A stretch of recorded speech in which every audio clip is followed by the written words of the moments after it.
बात उन दिनों की है जब लोग अपने बच्चों को विद्या प्राप्त करने के लिए गुरुओं के आश्रम में भेजा करते थे। बालक वरदराज जब 5 वर्ष का हुआ तो उसके पिता ने भी उसे शिक्षा ग्रहण करने के लिए एक आश्रम में भेजा। आश्रम में गुरुजी ने अन्य बालकों के समान ही वरदराज को भी पढ़ाना प्रारंभ किया। वरदराज आश्रम में रह तो रहा था, लेकिन उसका मन पढ़ाई में नहीं लगता था। गुरुजी ने उसे तरह तरह से पढ़ाना और समझाना चाहा, लेकिन उसे कुछ भी समझ न आता था।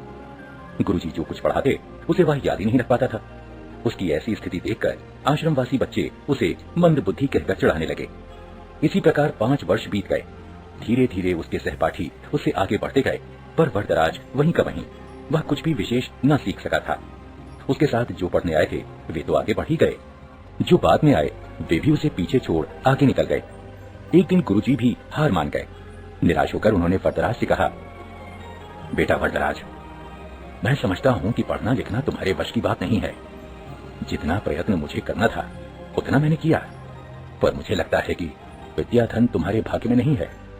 इससे अच्छा तो यही है कि तुम अपने घर जाओ और वहां का काम काज देखो। वरदराज असमंजस में पड़ गया।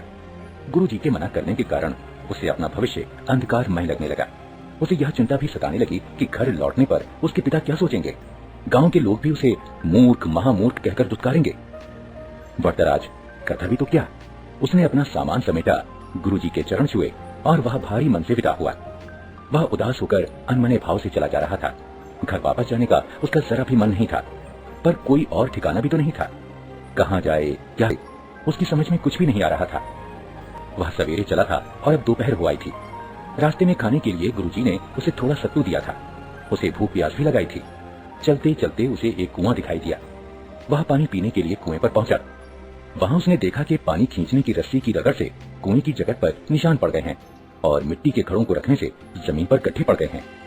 यह दृश्य वरदराज के मस्तिष्क में बिजली की तरह कौंध गया।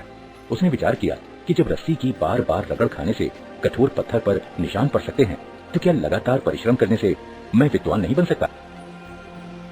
बस फिर क्या था, वरदराज के मन में आशा की किरण जगी। वह बुदबुदाने लगा, मैं भी लगातार परिश्रम करूंगा, अपने पाठों को मन लगाकर बार बार पढ़ूंगा और उन्हें याद करूंगा। फिर देखता हूँ कि मुझे विद्या कैसे नहीं आती। वरदराज ने कुएं पर हाथ मुड़ा और गहरी सांस लेकर आगे की ओर बढ़ा। अब वह सभी प्रकार की चिंताओं से मुक्त था। इतना कि उसे भूख प्यास की भी चिंता नहीं रही थी। वह तेज कदमों से चल रहा था।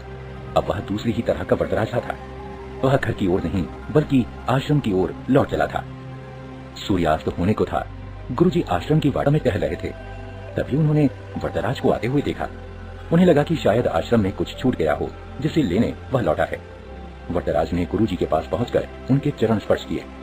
गुरुजी ने प्यार से पूछा, क्या बात है बेटा, क्या तुम्हारा कुछ सामान छूट गया जिसे लेने तुम्हें लौटना पड़ा? वरदराज नम्रता पूर्वक बोला, हाँ गुरुजी, मेरी विद्या यही छूट गई है, जिसे इस बार मैं अवश्य लेकर जाऊंगा। अब मेरी आंखें खुल गई है। मैंने निश्चय किया है कि मैं पूरी लगन और परिश्रम से पढ़ूंगा। अब कभी आपको निराश होने का अवसर नहीं दूंगा। गुरुजी का दिल पसीज गया। उन्होंने वरदराज को और से देखा। उसकी आंखों में चमक थी।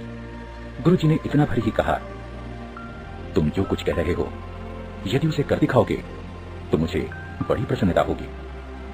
वरदराज ने पढ़ाई प्रारंभ की। अब तो उसकी भूख और नींद पता नहीं कहाँ गुम हो गई थी। वह देर रात तक पढ़ता और प्रातः सबसे पहले उठ जाता। वह अपना एक क्षण भी व्यर्थ न गवाता।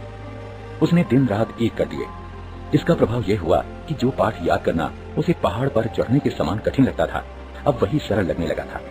गुरुजी और अन्य बालक वरदराज में आए इस परिवर्तन को देख आश्चर्यचकित रह गए। अब वरदराज की जिंदगी प्रतिभावान बच्चों में होने लगी। यह उसकी लगन और कठोर परिश्रम का ही फलदान था। जानते हो, यही वरदराज आगे चलकर संस्कृत के महान विद्वान बने। संस्कृत के सबसे बड़े विद्वान पाणिनि के बाद वरदराज का ही नाम